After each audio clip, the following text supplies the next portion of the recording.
बहुत समय की बात है। स्कारलेट, कैथी, क्रिस्टी और मरिया 4 दोस्त अपने कॉलेज ग्रुप के साथ घूमने के लिए एक जंगल में आए थे। शाम का वक्त था जब वो चारों जंगल में घूम घूम कर वहाँ की फोटो ले रहे थे। तभी अचानक मरिया की नजर जमीन पर गिरे एक कैमरे पे पड़ी। वो कैमरा कैथी का था, लेकिन कैथी एकदम से कहीं गायब हो गई थी। उन तीनों ने उसे बहुत ढूंढा पर वो कहीं नहीं मिली। इतने में जब मरिया ने उसके कैमरे की फोटो देखी तो वो घबरा गई। उसमें एक परछाई थी, एक लंबे से पतले आदमी की परछाई जो हर फोटो में पास आती जा रही थी। स्कारलेट उन फोटो को देखते ही चौंक गई और बोली, ये तो स्लेंडर मैन, पतला आदमी है। मरिया और क्रिस्टी ने उससे पूछा, ये कौन है? स्कारलेट ने उन्हें बताया, स्लेंडर मैन, पतला आदमी एक हॉरर लेजेंड है जो जवान लड़के और लड़कियों को अपने काबू में कर लेते हैं और उनसे जो चाहे वो कराता है। कहते हैं वो किसी को भी पागल कर सकता है। स्कारलेट ने बोला, उसे हमेशा से लगता था ये काल्पनिक बातें हैं, पर वो फोटो देखकर उसे कैथी की बहुत चिंता हो रही है। मरिया ने स्लेंडर मैन के बारे में इंटरनेट पे खोजना शुरू किया, पर उन्हें पता लगा स्लेंडर मैन को बुलाने के लिए उन्हें जंगल में एक रस्म पूरी करनी थी।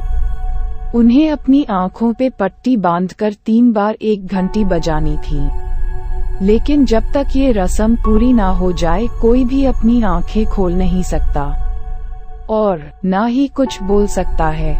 अगर कोई भी अपनी आँखें खोल दे तो स्लेंडर मैन को गुस्सा आ जाता है और वो उसे अपने साथ ले जाता है। उनकी दोस्त कैथी को खोजने का एक तरीका था स्लेंडर मैन को बुलाने का। उन तीनों ने अपने बैग से एक एक कपड़ा निकाल के अपनी आँखों पे पट्टी बांधी और 1 घंटी को बजाना शुरू किया। तभी स्कारलेट को लगा किसी ने पीछे से गला पकड़ लिया। स्कारलेट जोर से चिल्ला पड़ी और उसने अपनी आँखों से पट्टी हटाकर ये देखने की कोशिश की कि उसके पीछे कौन खड़ा था।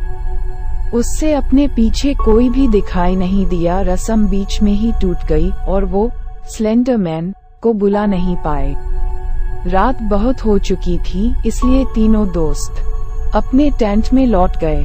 टेंट में लौटते ही स्कारलेट को कुछ अजीब सा महसूस होने लगा। जब उसे लगा कि जंगल में उसका कोई गला दबा रहा है, तब से उसे लगने लगा जैसे उसके गले में कुछ फंसा हुआ हो।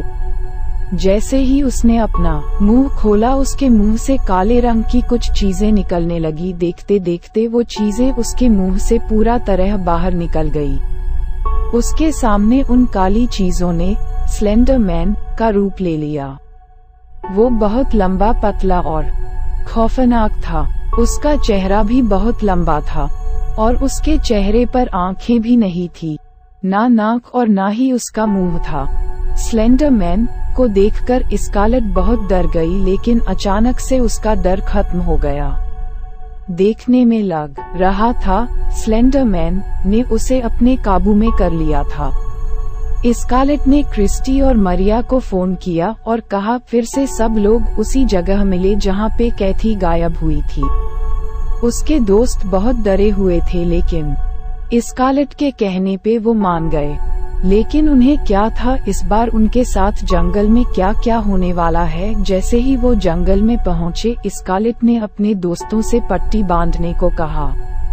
क्रिस्टी को स्कारलेट से बहुत डर लग रहा था और इसलिए उसने मरिया को वापस चलने को कहा। मरिया ने कहा वो ज्यादा सोच रही हैं। क्रिस्टी टेंट की ओर वापस जाने लगी। स्कारलेट कुछ नहीं बोली, लेकिन उसने मरिया को पट्टी बांधने को कहा।